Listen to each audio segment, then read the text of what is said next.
Good morning সকলকে। সকলে তোমরা কেমন আছো? আশা করি সকলে ভালো আছো। আজকে চলে এলাম একটি নতুন পদ্মের আপডেট নিয়ে। এই আইডিটির নাম হচ্ছে মৃণালিনী।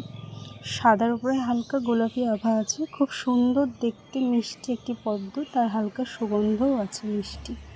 এই দেখো 30 টাকা গামলায় এত কলি পাবো, সত্যি আমি ভাবতে পারি। এই যে একটা, দুটো, কতগুলো কলি এসছে, তিনটে, তারপর চারটে, এখানে আছে, এখানে একটা আছে, পাঁচটা কলি, আরও আছে 6টা।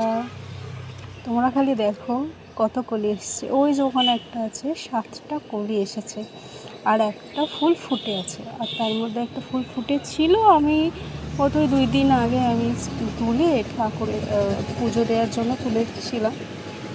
আর এই যে একটা ফুটে আছে। সত্যি আমি ভাবতে পারিনি যে এত ছোট গামলায় এত ফুল পাবো আর এত কলি এসেছে। এই আইডিটির নাম আমি জানতাম না, একজনের থেকে জানলাম যে এই আইডিটির নাম মৃণালিনী। তোমাদের কাছে কার কার কাছে মৃণালিনী আছে আমাকে অবশ্যই কমেন্ট করো। দেখা হচ্ছে আবার পরের ভিডিওয়। টাটা।